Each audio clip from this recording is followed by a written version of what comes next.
Hello and welcome to the Guitar Hang Podcast. I'm your host, Jon Stankorb.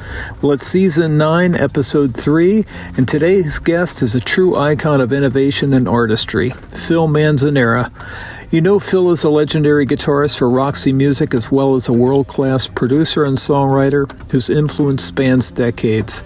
Today we're diving into his brand new collaboration with saxophonist Andy Mackay, their stunning new instrumental album called AMPM. The record drops October 13th and it's a beautiful, atmospheric, and deeply musical journey, full of the textured guitar and saxophone interplay that Phil and Andy are so loved for. We talk about the creative process behind AMPM and how their musical partnership continues to evolve, and what it means to create instrumental music that connects on such a deep emotional level.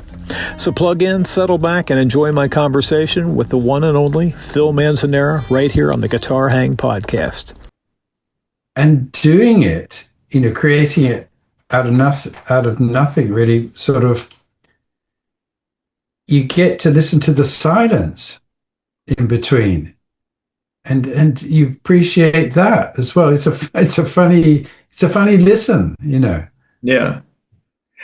I think that's the thing that is so engaging is the space between things. That's it. And things that are coming at you that you're not necessarily registering as the instruments that they are. If it's a guitar, it's not presented in the typical guitar fashion with this typical driven tone or playing things that are emblematic of a certain style. Conversely, if you're hearing another instrument it's a beautiful amalgamation of things. And as musicians, I think we always are listening and analyzing things. So when we can get away from that and just take it as music, do you find that to be true that sometimes it can be hard to get into a headspace and not be somebody that's analyzing structure? And I wonder how they got that sound, or, you know what I mean? When you can just let music wash over you, that's perfect. I think that's the one thing I found about this whole cycle of working with Andy on, first of all, the AMPM and then doing it live, where it really came to life, was that we were somehow, us as musicians, were onto something new for us that was different and was exciting and that we hadn't done before in 52 years of listening to each other with a sound palette that was available now that wasn't available before. And we'd created this sound palette by collaborating with the other people on the project who were all in on it as well and played their part in it. So the collective sort of soundscape that we created out of all of us, which is very satisfying because, for 52 years we've been working on songs which have a sort of dictating element to it, that you have lyrics and you have a singer and you're serving the song, really. You're trying, especially, you're not trying to get in the way of the singer and stuff like that. And you can't necessarily deal in this space idea of having a lot of space, which you can with instrumental music. And having it in an immersive kind of scenario context, which is why we mixed it in Dolby Atmos as well. And I know that not a lot of people can hear Dolby Atmos because they don't have the gear. And I didn't have the gear, and I still don't have the gear, although I do have the gear because I can mix it now. Right. New smaller version, which is brilliantly invented just in the last few years by Guy Fletcher, who works with Mark Knopfler and stuff. And it creates an added music listening experience, because we all know, well, if you're a certain age, mono, stereo. When stereo was invented, there was experiments with quad. Pink Floyd, obviously, were early adopter in that sort of surround sound idea of throwing the sound around the hall. It never really transferred to being able to do it on record or on vinyl, on audio that we're listening to. So now there is an extra new dimension which hasn't been fully brought out, really, which is this immersive thing of being able to hear up above you, behind you, encompass a sound that encompasses you in your own living room, or even supposedly there is a system where you can hear it with just two speakers called Eclipser that Google are working on. But it's a very pleasurable way of listening to music, and not instead of the other stuff, but as well as the other stuff. And I can see that it would work particularly well in cars. Mm-hmm. Actually. So I'm looking forward to when that appears in the car. Yeah. I've got a newer model Toyota Highlander hybrid that has a JVC system that has these very small speakers, and it's the ideal place to listen to music. However, there's certain music if I'm driving long distance, I don't want to get too tranquil. But no. If I was a passenger, it would be a very inviting. If you're lying down on the back seat, that's right. Someone's driving you, it would be fabulous. Right, yeah. That whole self-driving thing, that's too scary. Yeah, it's ridiculous. I'll leave for the next generation of humanoids. I think the thing that's exciting is that for you and Andy, you've got literally a lifetime together as and Paul. And Paul. Yeah. But now you're unencumbered by this thing of hits and the democracy thing that has to happen inside of a band's. It's a very fragile ecosystem because you're writing for the singer potentially. And you have to write to that singer's sensibilities. But when you're able to just come up with creative art for art's sake, music for art's sake, it's very freeing. It must be, because you have this vocabulary between you that it's something that the three of you have. It's something that David and Rick shared. That kind of absolutely. Empathy. And Nick, obviously. So it's whenever you hear these projects of people that are musicians that have had a lifetime together. I know that in Rick's case it was posthumous, but the point is, although I always quote, because I mixed it, the Live in Gdansk concert, the very last concert that Rick actually ever did, Echoes. Now that goes on a lot longer than any other version on, and the interplay between David and Rick, and that was very intuitive and beautiful. And it was the last time they ever played a live concert together. And so that is a classic example. And I always say it's like having a musical conversation. Yeah. You can talk before the gig, after the gig, and have a few drinks and talk. But when you've got your instruments and you're playing live, if you've got the ability to have this kind of musical conversation, which, jazz musicians have had for ages, this idea you listen to the other person and then you respond to what call and response. It goes right back to, Africa and to Mother Nature and babies and kids and things. It's in us, but you have it in a musical form, and you not to talk over the other person. And if I continue this metaphor, I don't know where it's going, but or shout at the other person, but it's a kind of very pleasurable thing to do with friends, and you become musical friends and friends over a long period of time. and it's a beautiful thing, you know. Yeah. And the other thing, it seems like it brings out sides of you, because while you're somebody that was in a group that was working on writing songs for an album, and with Yeah. for the record company's insistence, trying to find some hits within that. Yeah. There's also the Chris Thomas influence producer in you that wants to do other things and wants to, I guess, Yeah. somebody in the Floyd camp called it going glacial, where things are just expanding and on its own and just going where it may go, just to see where it. That's a very intoxicating thing at anybody's point, but to have that. I love there's a track on the Endless River called The Lost Art of Conversation. That's what I always thought that was alluding to, the lost art of communicating with your bandmates. And Yes. I mean, that's the way I took it, was that kind of interplay of knowing where each other's going and following, listening, but following. Yeah.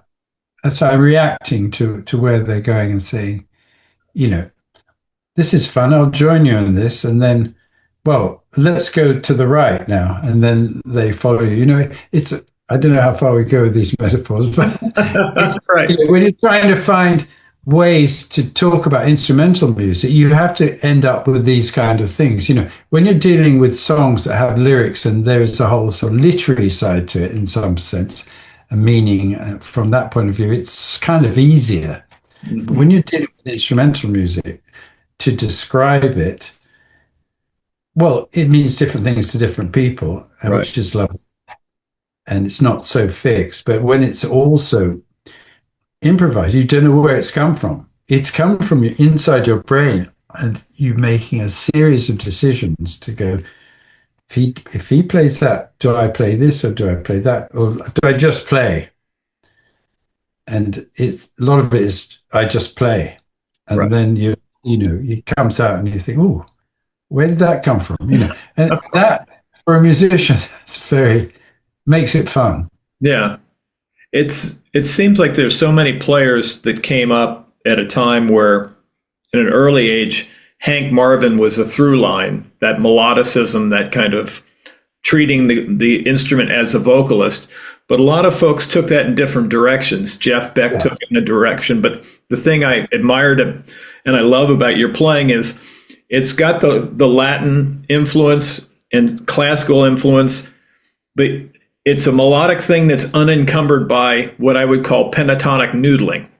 I don't hear a lot of that. I hear it seems like what I'm hearing is lines that are evocative and emotional without being blues cliches, but you're bringing in the Latin influence. That's a very sweet combination when you get all those things.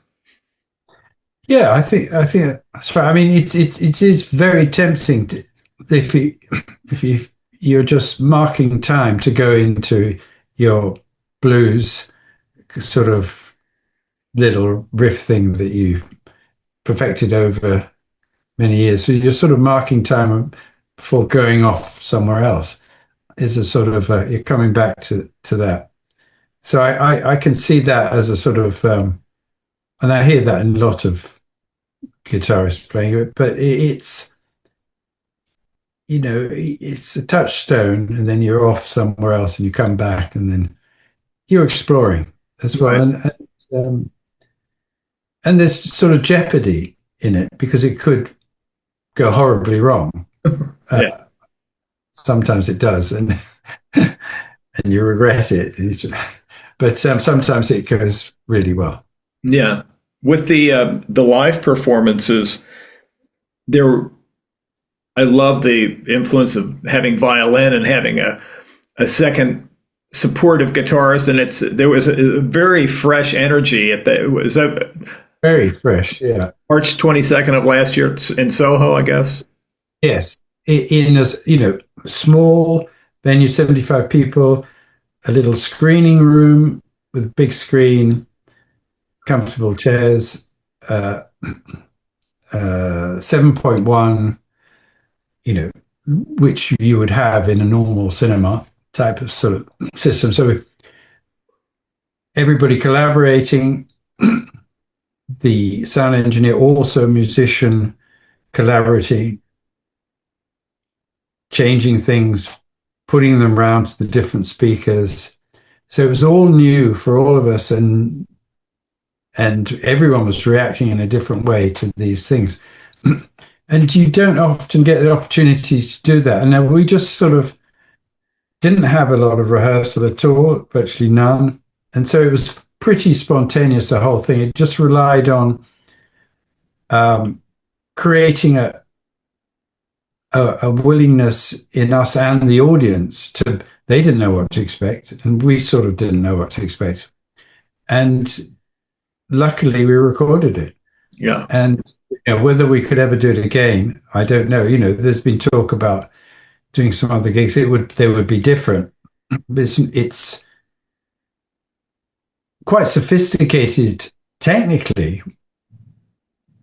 The groundwork that we were using to achieve that, not complicated, but the way technology's gone, using the best aspects of what's available at the moment to create this ability to use these different colors on a sound palette, if you like, that we could then dip into and play this and say, what do you think of that? Right. What's that? Right. I'm going to do this, and sort of, and it requires a lot of sort of, just not overplaying. It requires listening to the silence, and then just put a little sound in there. And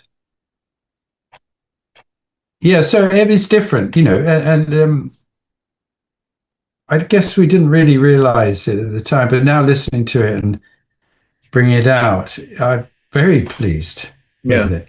Can't really describe why. It just makes me feel relaxed as well. And then when it needs to rock, it rocks, because at the end we thought we need to give these poor people something to, right. to handle on. So let's play some familiar tunes. We have, it is showbiz, and we have been doing this 50 years. We know that right. put a smile on their face is not just like be totally abstract, Yeah, it's that kind of thing of having a bookend, having something very tangible in the front and the end of it, but what happens in the middle is a little bit more open.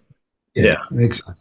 The process of putting this together, did the three of you get together, or did you talk about just intellectually, okay, this is kind of a construct of what we could do, then you get together, you start playing just to see where these things go through, but there's no weight of anything.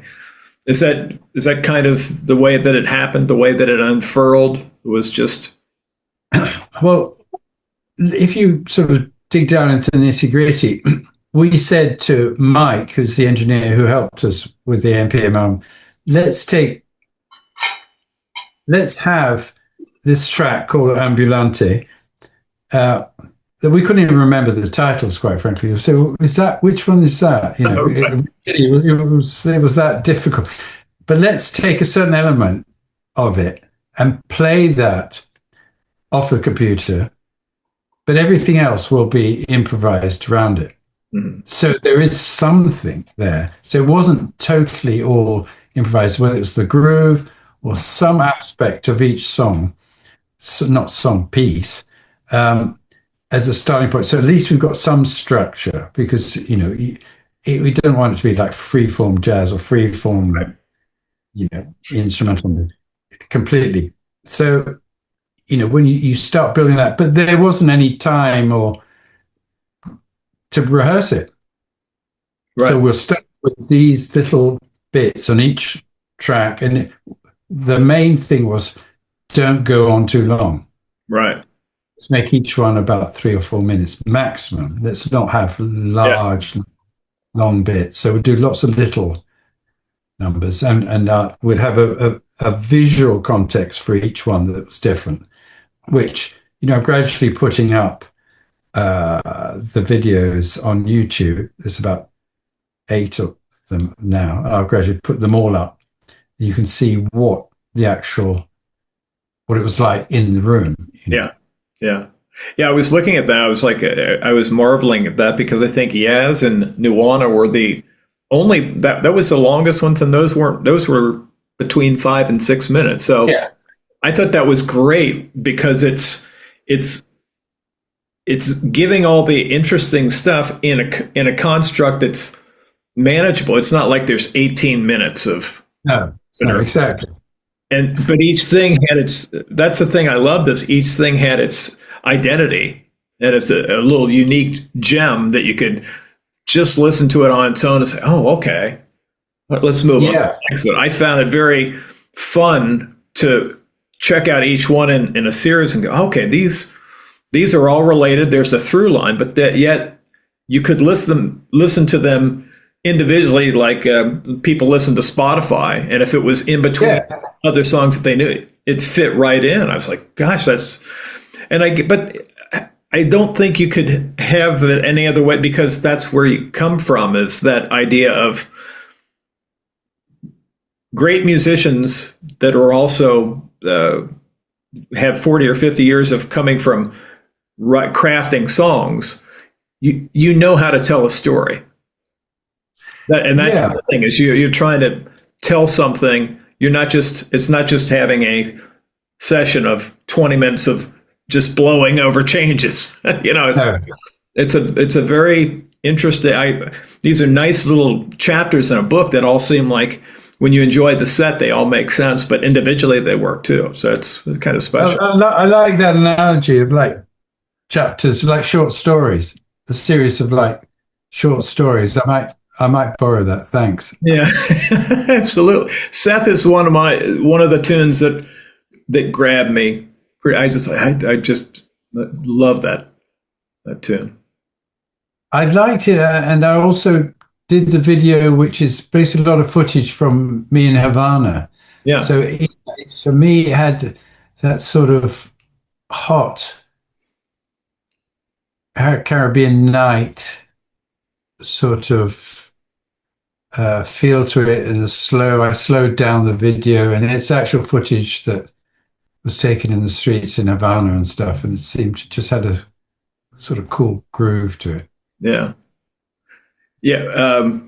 I was a while back checking out an interview of yours, and I went right away and watched Godfather 2 to see that. Oh yeah, where they're I was like, oh my gosh. So if at that moment, if Coppola could have panned, it would have been, oh my gosh, there's this the Manzanera household. That would be something just unbelievably traumatic to go through as a kid. Not to make it a segue about politics, but in thinking about that, I thought, man, that's something that very few people can appreciate, the weight of what was happening. Yeah, and I mean, that has stayed with me. It's there. If I start to think about it, I'm there in that night. It's not something that's been psychotherapied out of me or anything. It's quite vivid, and I see my sister and we talk about it, and I've talked about it with my brother, and it does come out somewhere in the music. It's all part of my musical DNA. The sound of machine guns and guns and silence and wow. Yeah. There's all kinds of stuff. And the hot nights and the groove of the Cuban grooves and the rhythms and all things. It all percolates in this brain that we have that's so complex, and we don't know what's in there. And you only have to have some dreams at night, and you wake up and you think, what was that? Where did I go with that? And so it's trying to convert some of that into musical form Yeah. is an interesting sort of, if you try and analyze it, that's probably what might be happening, things coming out. Yeah.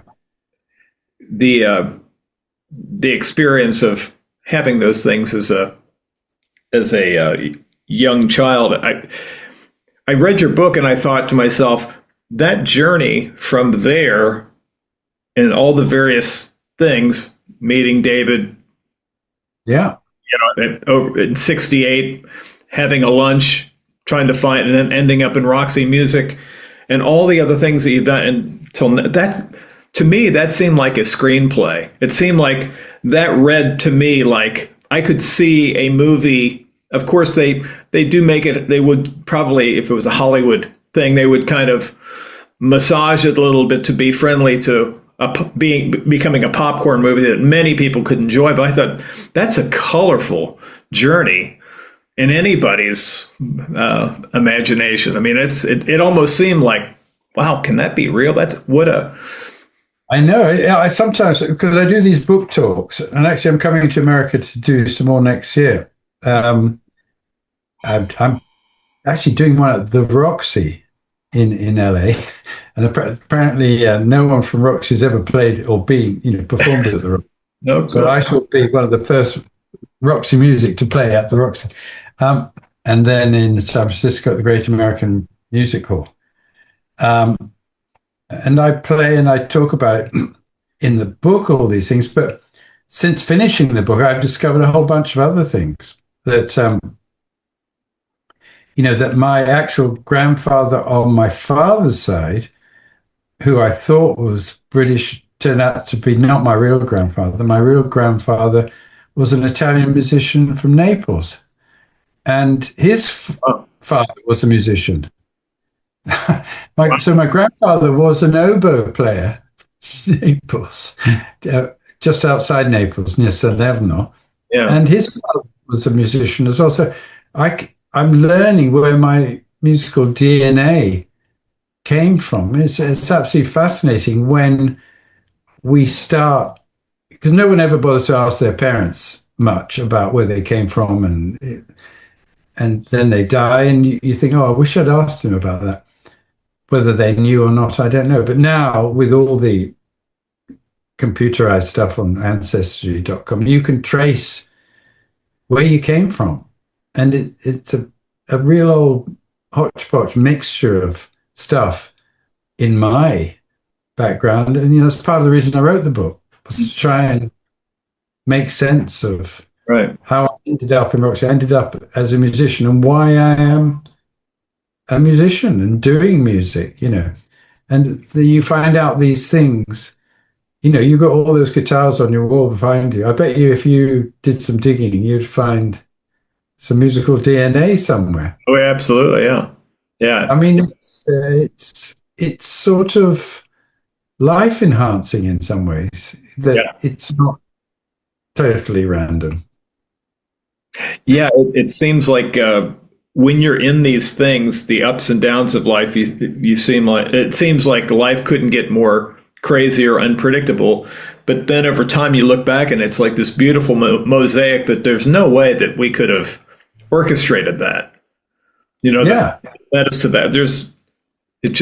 Life has this way of, sadly, conversely, there's people that don't get to have a rich, long life. Their life is cut short, and that's. Yeah. Right, but I think while we're enjoying it, it's almost a sin not to look back and go, man, I'm very gratitude is a very powerful force in the world. If you can be fully present and grateful for what got us to where we are at this moment is. Oh yeah, no, totally, and also the fact that we're doing music, which is, that's the only way that I can contribute. Really, is by doing some sort of music that helps people, because we know that music's good for you and good for your brain and good for your mental health, and that's why we have music at weddings, at funerals, at all sorts of different occasions. It's the fabric, it adds to the fabric of our lives. And so we are so lucky to do music and play music. Yeah. And, you can just see, I see with my grandchildren, even when they're just tiny babies, you start playing a guitar and they're just like absolutely memorized. It's just the frequencies that are coming in there. It's so powerful, Yeah. Yeah. And, we might not be the greatest scientists or greatest politicians or whatever, but at least we're doing some contributing. And that's important. Yeah, it's that there had to be times when you're gathered together, either playing live or maybe as these things were coming together, where you're looking around and going, wow, how do we get here, guys? I mean, think about back 1972, the Croydon Hall opening for, Bowie and having our album come out the same day that Ziggy started. Guys, how did this happen? Because we all know our origin story, and it's like, how did we? I mean, me being able to talk to you, I feel like when you're a fan of somebody's music, there's a part of us that we all, and this may happen to you as well, that you kind of feel like you know somebody a little bit based on reading their book, going to being maybe utilizing some of their, or being inspired to use some of their gifts in a way that works for you. But I kind of asked, how do we get here? I mean, I'm talking to Phil Manzanera, and we're just two guys talking about our lives and where we came from. One of the biggest contributions, as a side footnote, I'll probably edit this out because I don't want this to make it about me, but it's a nice way to thank you, is that right around the time The Endless River came out, we probably do 15 to 20 shows a year, but I wanted to do some prelude music. And I thought, I don't want to use The Endless River. So for each show that we do, because we always do a different set list, I want to have some Pink Floyd inspired and out, because when the doors open, from the time that the doors open until we go on stage, it's about an hour. Yeah. So I want to use that as my blueprint and just try to record things and then what I will do is I'll make my contribution, then I'll send it off to the various guys in the band. They'll add theirs. Oh, that's great. Then as people are coming into the show, now they expect they're going to see 2.5 hours of A to Z of Pink Floyd from the first album to the last. Okay. But just getting them in the mood. And that all came from The Endless River. And then when I would watch some of the documentaries about how you made that, and it's like, oh, that's really...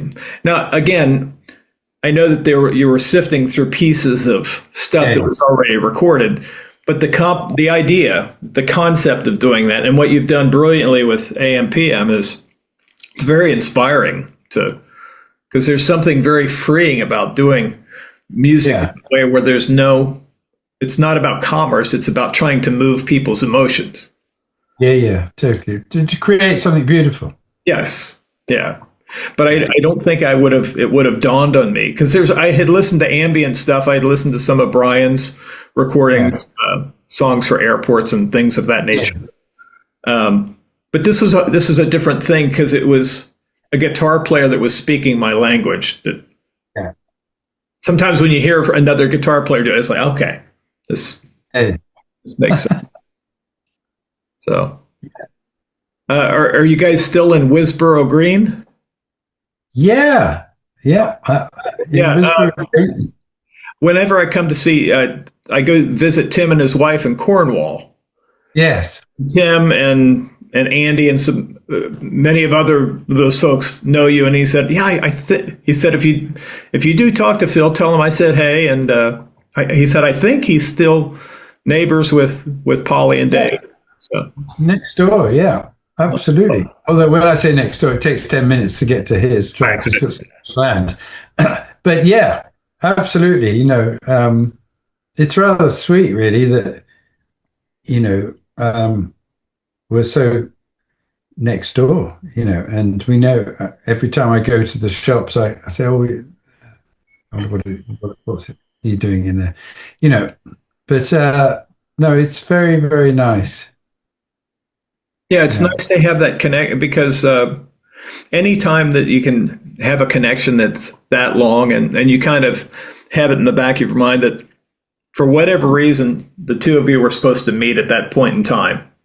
And the fact there's still a connection, and that's beautiful. Yeah, it is.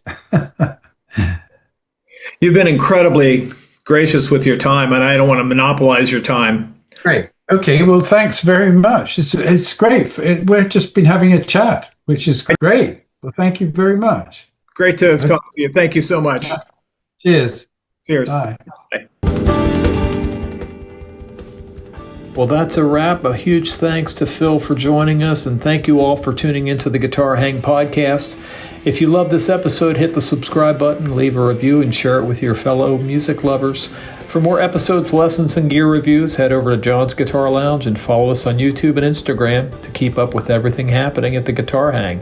We'll see you next time.